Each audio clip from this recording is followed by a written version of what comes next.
begin at the beginning. It is spring, moonless night in the small town, starless and Bible black, the cobble streets silent, and the hunched porters and rabbits wood limping invisible down to the slow black, crow black fishing boat bobbing sea. Time has ticked a heaven round the stars. Time held me green and dying, though I sang in my chains like the sea. Dark is a way and light is a place. Heaven that never was, nor will be ever, is always true. It is spring, moonless night in the small town, starless and Bible black. He became a legend in his own lifetime. He became an internationally famous poet, and that's an extraordinary story in itself. By the time he died, unfortunately, all of his exaggerations and his bombastic attitude and his love of performing had become a parody of itself, and that's what carried through after his death. His reputation came before him, and then we forget to really treasure what made him famous in the first place. The jailing islands of hotel bedrooms, from which one must escape at once, even if it is into the hands and unmercy of bewildered but energetic poets. Everything is not terrible here. I have met many kind, intelligent, humorous people. Come into my arms, my Vanwy, for the air is cool and summery. I'm in love with Evans the milk, Dummeraglen Cymru. Dylan Marlais Thomas was born in Swansea on the 27th of October 1914. His parents, David John and Florence Hannah Thomas, were Welsh-speaking, but as with many of his peers, Dylan wasn't encouraged to learn his mother tongue. His poetry made him internationally famous. His reputation kept growing long after his death. 2014 marked the centenary of Dylan's birth, with events staged around the world. One of the artists leading the celebrations is Welsh singer and patron of the Dylan Thomas Society, Cerys Matthews. Mr. and Mrs. Cherry Owen, in their Donkey Street room that is bedroom, parlour, kitchen and scullery, sit down to last night's supper of onions boiled in their overcoats and broth of spuds and bacon rind and leeks and bones. We moved to Swansea when I was 7, and we shared the same crescent view as Dylan Thomas would have had. He lived in Cwmdonkin Park and I lived in West Cross, so he was always around. Number 5 Cwmdonkin Drive, the house where Dylan was born and spent his childhood. He got the writing bug early and left school to work on the local newspaper. Some of his best-known poems were published while Dylan was in his teens. Dylan was well known throughout the school because his father was a senior English master and very highly respected.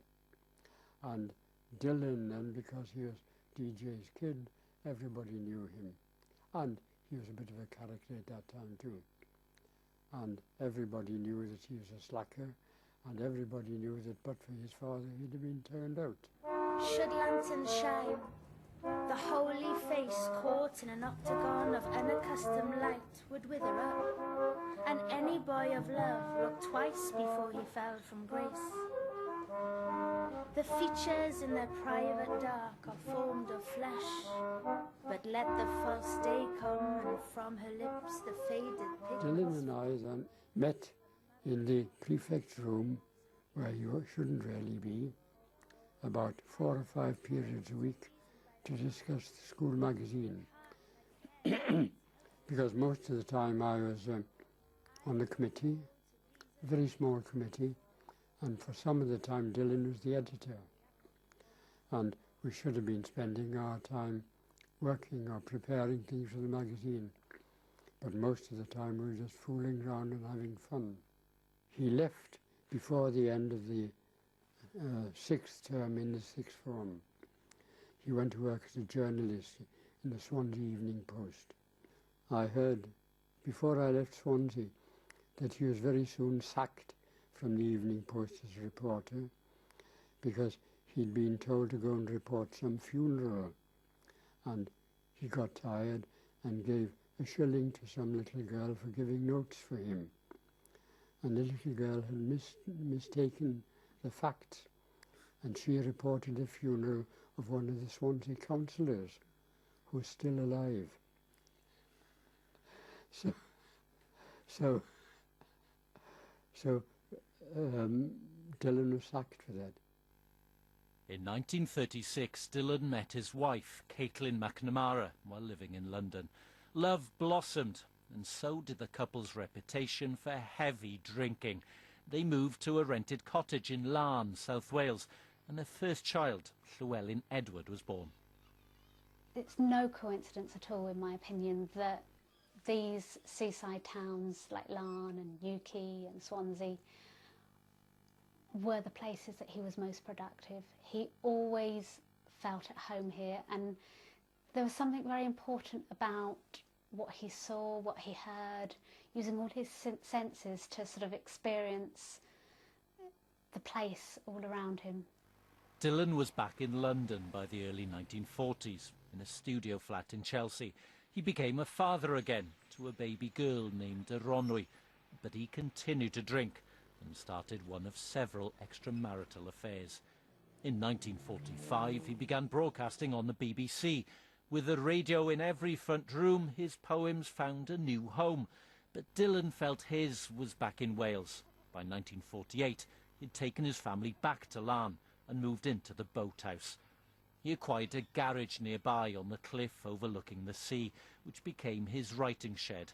Here he formed several of his most acclaimed works, and his family was to grow once again, with the birth in 1949 of his third child, Colm Garan.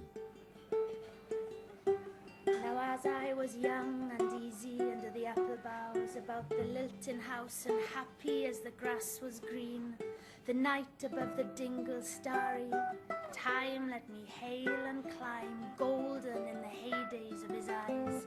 And honoured among wagons, I was prince of the apple towns. And once below a time, my lordly had the trees and leaves trail with daisies and barley down the rivers of the windful light. He doesn't write from the middle of his head, where education gets in the way. He writes from his heart, his gut, his very self. And the other thing is, it's all music. Nor that riding to sleep I should hear him fly with the high fields, and wake to the farm forever fled from the childless land. Oh, as I was young and easy in the mercy of his means, time held me green and dying, though I sang in my chains like the sea.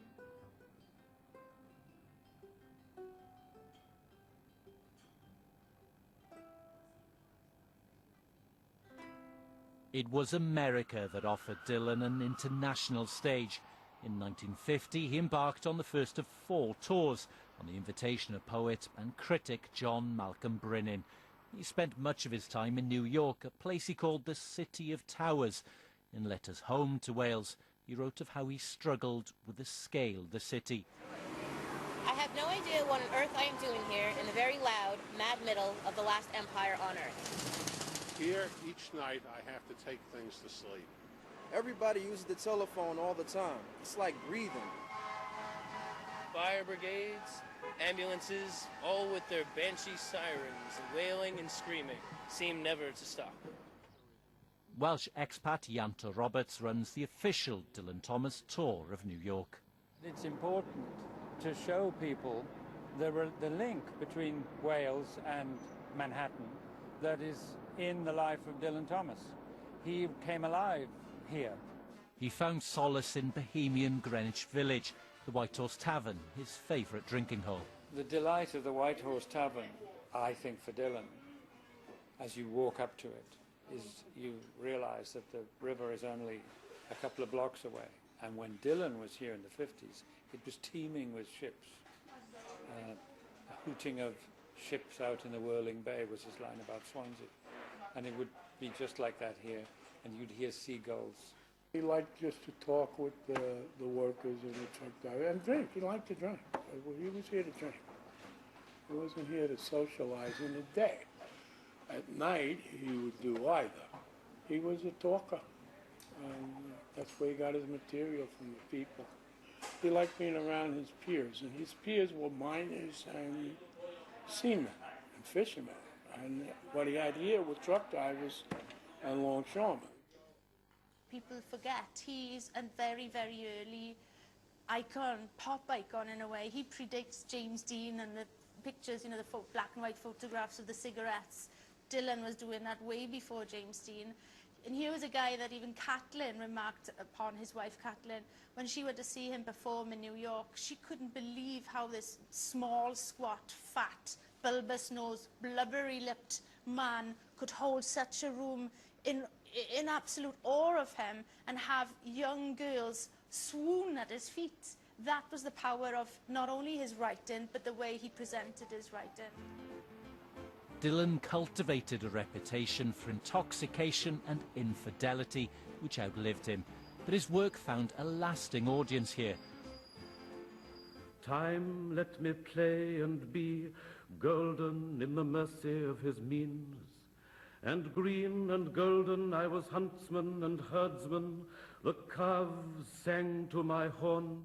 When we came in to meet him for the first time, he was at the bar with his wife, Catelyn, and I remember vividly that lovely face wreathed with golden curls. She had just washed his hair, and she was so proud of that. She said, "Look at Dylan's hair." Well, she'd never met us before, but that was our introduction. As soon as she had settled him in with us, she left. She realized we were not predators, as so many of the young women around him were. And that was when we talked business and punned and laughed and enjoyed our lunch thoroughly and made a definite commitment to record. Barbara Holdridge, founder of Caedmon Records, played a vital role. The company's first release was a collection of Dylan's work, including A Child's Christmas in Wales. The recording is credited with launching the audiobook industry in the United States. He thought for a minute. He said, well, there was this story that was published in Mademoiselle some years ago, and I think the name was Child's Christmas in Wales. It was on the afternoon of the day of Christmas Eve, and I was in Mrs. Prothero's garden waiting for cats. With her son, Jim. It was snowing. That's a tough one. That's a tough one. It was always snowing at Christmas. December, in my memory, is white as Lapland, though there were no reindeers. Well, that was it. It was a 20-minute, as I recall, story that just filled out the recording. And that record started Caedmon as a thriving business and Dylan's career as a luminary, because the poem, the story, A Child's Christmas in Wales, has been broadcast every Christmas since, not only here in the States, but all over the world. New York City was also home to the first ever performance of Under Milkwood at the Poetry Centre at the 92nd Street Y. The cobble streets silent, and the hunched quarters and rabbit wood, limping invisible down to the slow black, crow-black fishing boat bobbing sea.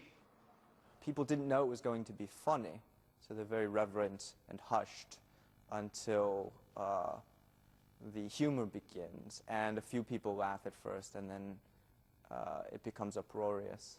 One of this year's most ambitious centenary celebrations was a recreation of that performance, directed by actor Michael Sheen. It's the centenary of Dylan Thomas, So it's a great honour to be a part of that and to be able to celebrate that, but also to be here at the theatre where the very first performance of Under Milkwood happened. The only recording of Dylan Thomas taking part in it himself was recorded right here on that stage. So it does send kind of goosebumps through you. And it was lovely when all the actors arrived and came into the place for the first time and saw it for the first time. You know, I came a few months ago and saw it for the first time, but it was having seen photographs of it, you know, from when I was a child growing up and seeing him on that stage and hearing the recordings. It's amazing to be actually here.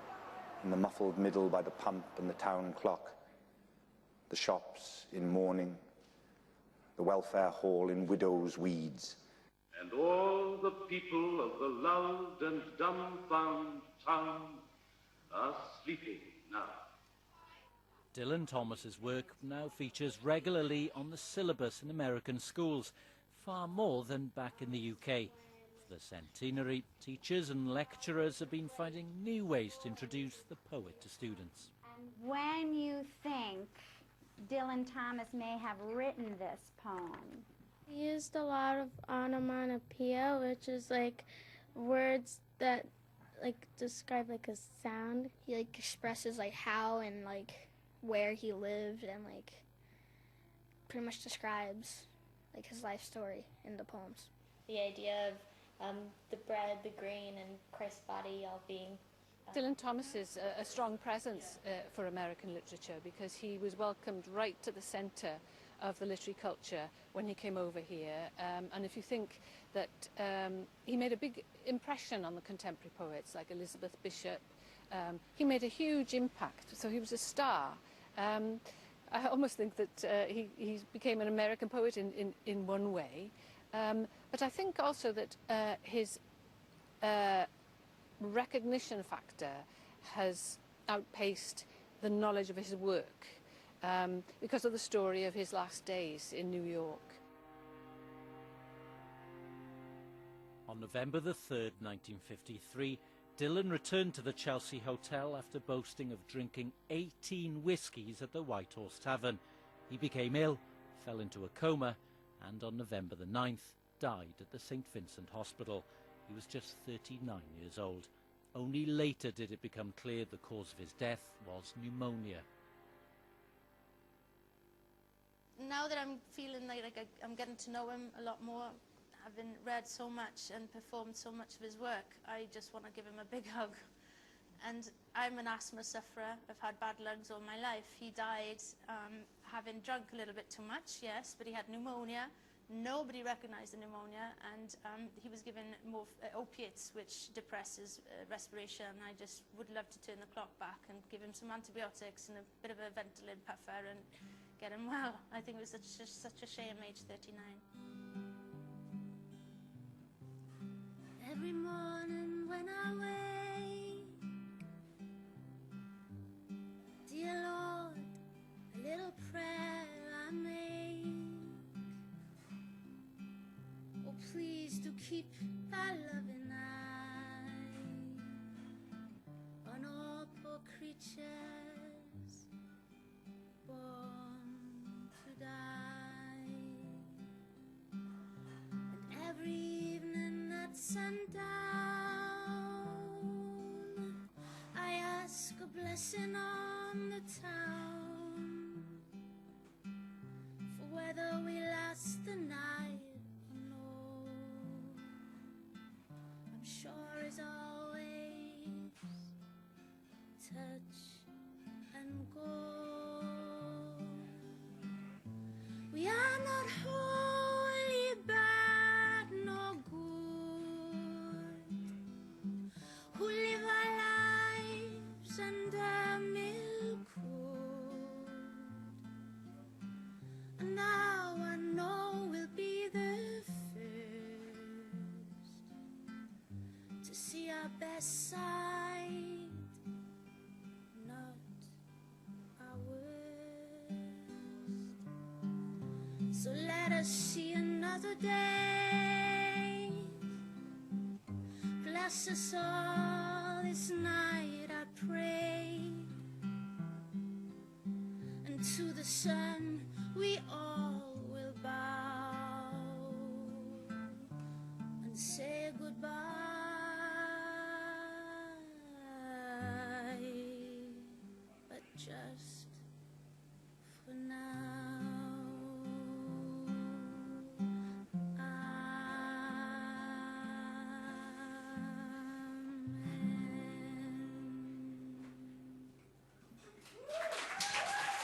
the tours that he did of America became legendary, you know, not just because of the sort of stories of what happened off the stage and when he wasn't doing the performances, but the performances themselves. The reaction he got from people was incredible. He was, you know, it's said many times that he was sort of the rock and roll poet, you know, a rock star, and he really did. That voice is extraordinary, and it might be slightly dated now when we hear it, but it's still a wonderful instrument. And he was very funny as well as being very soulful, and that beautiful mellifluous voice. So, and the words, the imageries, they're extraordinary. It still works on you in a very powerful way now. Mr. and Mrs. Pugh are silent over cold grey cottage pie. Mr. Pugh reads as he forks the shroud meat in from Lives of the Great Poisoners. I've always thought of the centenary year as more an opportunity, more of a start, really. Really, that the start to really bring the focus back to my grandfather's writing and bring the focus to the places that were important to him, the characters, and realise that actually how he behaved isn't the thing that's going to last for years and years and years, but the writing will.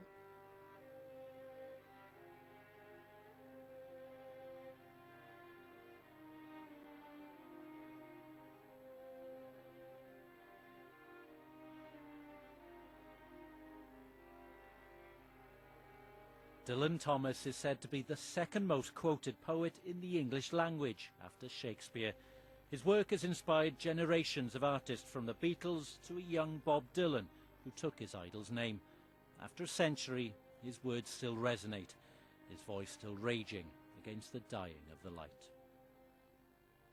I believe he had a mission, and he was very aware that he was going to be this world-renowned poet from a very, very early age. He played truant from school. He was hopeless at any other subject apart from English.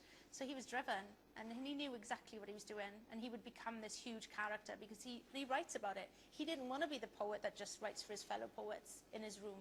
He wanted to be a poet that spoke to the world, and he achieved it in his lifetime. I don't believe that over-drinking and maybe womanizing had any deleterious effect on his reputation as a poet.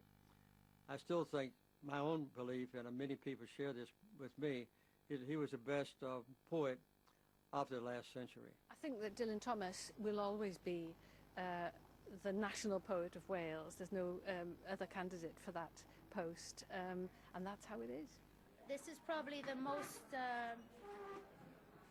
well-known of all his poems.